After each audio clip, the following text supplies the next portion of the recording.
اعوذ بالله من الشیطان الرجیم. بسم الله الرحمن الرحیم. هیوادوالو مینوالو او دوستانو ټولو ته سلامونه او نیکې هیلې. بیا هم لکه څرنګه چې تاسو ټولو ته معلومات شته چې یو ځل مې د طالبانو وحشیانو سره بالکل جنگ ختم شو او دا ځل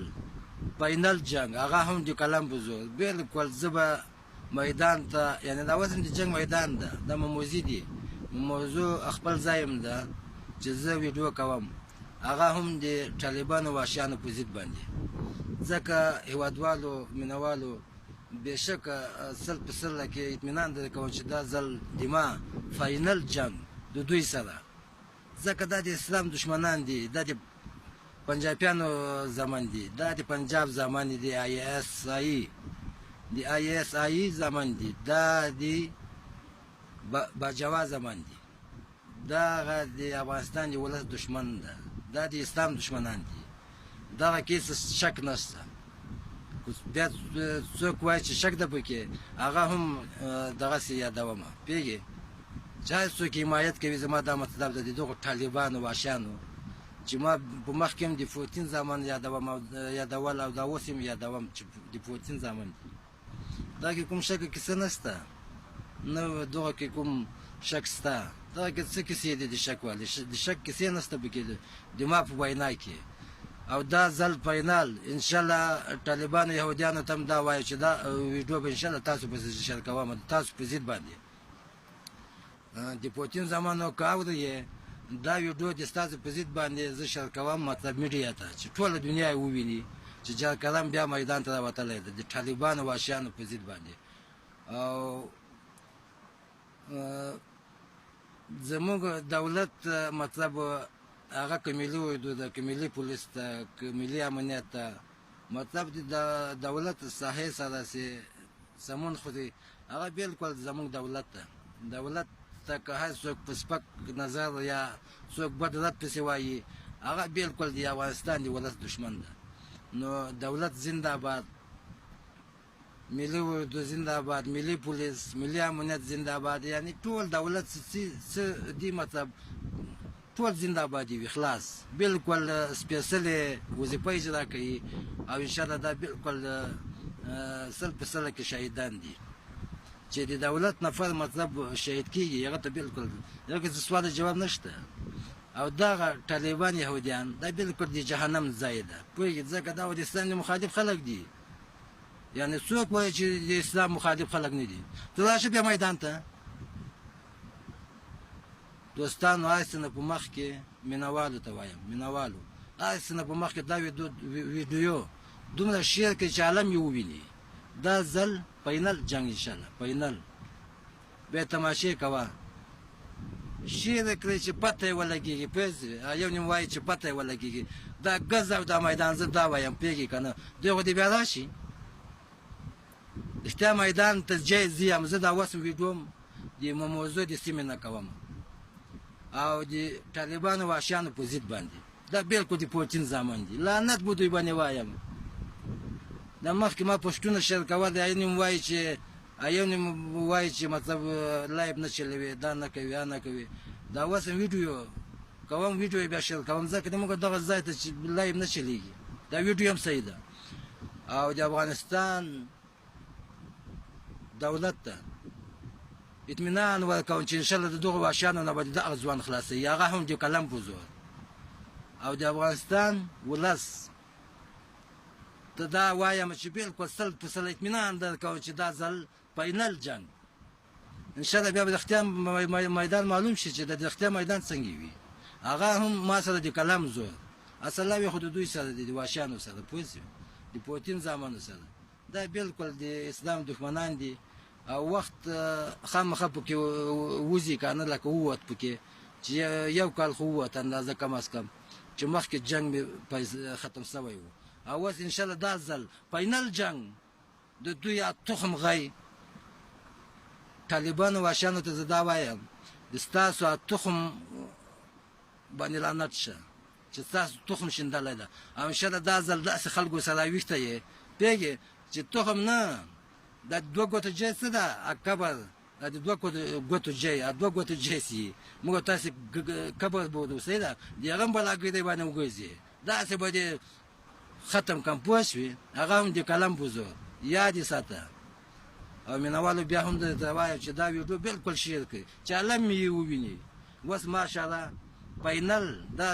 ګیره مبارک مزکه په دې کې دا چې فاینل جنگ د ماشاءالله هغه په خپل طبيعت باندې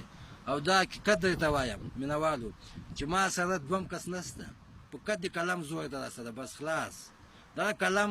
زما لپاره کافي ده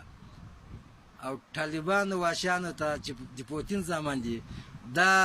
ورته اطمینان ورکوم پیږي دا سي د ختم کړم تاخه دا سي به د ختم کړم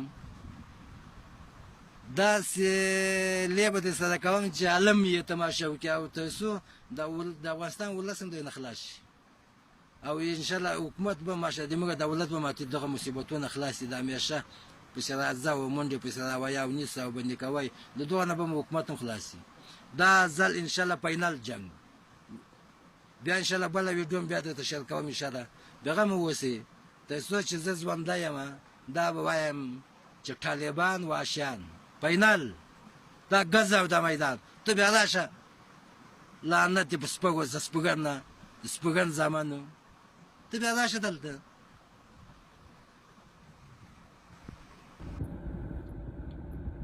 أعوذ بالله من الشيطان الرجيم بسم الله الرحمن الرحيم يا أيها الذين آمنوا لا تتخذوا اليهود والنصارى أولياء بعضهم أولياء بعض ومن يتولهم منكم فإنه منهم إن الله لا يهدي القوم الظالمين صدق الله العظيم. السلام عليكم ورحمة الله وبركاته. قدرمندو عزتمندو افغانانو خدای دې وکړي چې روغ جوړ صحت او د عزت په جامه به پټ وي. هغه مبارزین چې ځان ته اسلام پاله مبارزین وایي زه بیا هم پر دغه مبارزینو باندې غږ کوم چې پر خیاط باور مه کوئ ځکه چې دوی د اعتبار وړ خلک نه دي. خیاط که څومره هم سپین شي، خیاط که غسل په آب زمزم هم وکړي او په کعبه کې په سپینه جامه کې مخې ته هم درشي نو اعتبار به پرې نه کوي ځکه دا نجس او خنزیر صفت خلک دي. تر ټولو غټ مثال یې قلمجار کوچی چې یوه ویډیو یې دغه اوس ما وکتله، ډېر لنډ پیغام اسلام پاله مبارزینو ته چې قلمجار کوچي ته وګورئ، دا خیاطان د سپي لکۍ دي او دا به هېڅکله هم سیده نه شي. دوی که څومره مو وایي چې موږ توبه کړې، موږ استغفار کړی، دوی که څومره هم ژړا وکړي، دا ژړا د مکر ژړا ده، دا ژړا د زړه ژړا نه ده، دا ژړا هغه ژړا نه ده چې دوی خدای ته او د هغه رسول ته ور تسلیم شوي اوسېږي او دوی ژړا وکړي اوښکې تویږي، دا ژړا د مکر ژړا ده. ګوره بیا هم تاسو ته وایم اسلام پاله مبارزینو پر خیاط هېڅکله هم اعتبار ونه کړئ ځکه دوی د اعتبار وړ نه دي، دا خلک خنزیر صفته دي. او قلمجار کوچی تا ته وایم که ده ځل ګیر شوې، که ده ځل ګیر شوې دغه دوه ګوتې جای به دې د قلم په زور در خرابوي. دغومره درته وایم، نور درته چې شنه وایم. که ده ځل ګیر شوې دا دوه ګوتې جای به دې د قلم په زور در خرابوي انشاءالله تعالی. او دا وخت لرې نه دی، لکه څنګه تیر ځل چې ګیر شوې دغسې به بیا ګیرېږي. او دغسې دغه هر خیاط چې په دا فیسبوک کې ناست دی، دا هر خیاط او تبلیغات او پروپاګنډې کوي انشاءالله تعالی یو نه یو ورځ به ګیرېږي. یو نه یو چای داسې خو به یو څوک غیرتي را پیدا شي چې ور په مخه ورشي که نه په مخه او تیزونه در څخه وباسي. خیاطانو تاسو ته وایم دومره غیرتي به پیدا شي په دا کومو ښارونو کې چې تاسو اوسېږئ، دومره غیرتي به پیدا شي.